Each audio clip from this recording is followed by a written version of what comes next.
Hello, hello जादुई लफ्ज़ के जादूगरों। तो आज की जो स्टोरी है वो पोएट्री से रिलेटेड नहीं है और ना ही वो कोई फ़िक्शनल स्टोरी है। ये रियल स्टोरी है मेरी लॉ जर्नी के बारे में। तो 2 दिन पहले मेरा लॉ खत्म हो गया। मैं इतना मुस्कुराता हुआ इसलिए दिख रहा हूँ क्योंकि मुझे पता था कि मैं कभी दुखी नहीं होने वाला हूँ इस बात से, क्योंकि हमारा लॉ जो 5 साल का होता है, वो साढ़े 5 साल चला है। तो मैं बिल्कुल दुखी नहीं हूँ, पर मुझे लगा कि मैं यार एक वीडियो डालता हूँ, अपनी जर्नी को डिस्क्राइब करते हुए। मुझे याद है जब वो कोविड की वो छुट्टियाँ आई थी, तब मैंने ये पोएट्री कॉम्पिटिशन देखा था कहीं कोई बेंच करके कुछ ऐसा ऐप था उसमें, और मैंने सोचा चलो करते हैं यार टाइम पास के लिए, क्योंकि मैं उस टाइम पे हम कॉलेज में बहुत सारे इवेंट हो रहे थे तो उसमें कर ही रहे थे ऑनलाइन, तो मैंने सोचा इसमें भी करके देखते हैं। और मैंने कुछ लिखा तो मुझे यार लगा ये ठीक तो है। मतलब उस टाइम भी मुझे पता था ये अच्छा नहीं, मतलब और बेहतर हो सकता है, मैं दिखाता हूँ। ये था। तो शायद आज मुझसे पूछो तो ये बहुत बुरा है, बट उस टाइम ना मैं उतना मुझे नहीं लगा, मेरे को लगा ठीक है मतलब।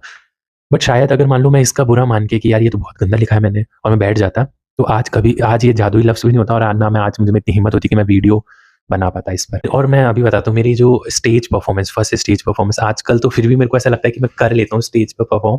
जो फर्स्ट परफ़ॉर्मेंस थी वो मेरी इतनी एम्बैरेसिंग थी, उसमें मतलब मेरे होस्ट जो था ना, उसने तक ये बोल दिया था कि यार ये कहाँ से पोएट्री थी? मतलब उसने ये बोल दिया था ये पोएट्री है कि ये मतलब कुछ भी राइमिंग कर दी, इस टाइप का कुछ बोला था उसने। तो उस टाइम पे आप सोचो, उस टाइम पे मैं अगर इसका बुरा मान के उस टाइम पे रुक जाता तो भी मेरा ये अकाउंट नहीं होता और मैं इतना शायद कैमरे के सामने बोल ही नहीं पाता मतलब। और मैं दिखाता हूँ, ऐसा नहीं कि उसने गलत बोला था, उसने एकदम सही बोला था। तुम खुद देखो, मेरे से खड़ा नहीं हुआ ज़रा। तो ना मैं मतलब ये कहना चाह रहा हूँ कि कैसे ना लाइफ में जो भी होता है वो एक पार्ट है लाइफ का। मतलब अगर मैं उस टाइम पे रुक जाऊँ, जो चीज़ें सोच के कुछ चीज़ सोच के रुक जाता तो शायद मैं आज कभी नहीं कर पाता। ऐसा नहीं कि मैंने बहुत कुछ बड़ा उखाड़ लिया हो, पर मैं उस चीज़ से या उस टाइम से तो आगे आया हूँ ना, मतलब उससे तो मैंने कुछ एक्स्ट्रा किया है। तो वो चीज़ ज़रूरी है, रुकना नहीं और मतलब आगे बढ़ते रहना, कुछ ना कुछ करते रहना ज़रूरी है। और पता है एक मोमेंट ऐसा भी आया था जब मुझे लगता था यार मैं चीज़ें बहुत सारी कर सकता हूँ, पर मैं हर चीज़ में एवरेज ही तो हूँ। तो वो एक मोमेंट आता है, वो भी समझना ज़रूरी है कि एवरेज होना भी अच्छी चीज़ है। हम लोगों को लोग बोलते ज़रूर हैं कि मतलब 10 चीज़ें करता है, 10 में से 1 भी अच्छी नहीं है।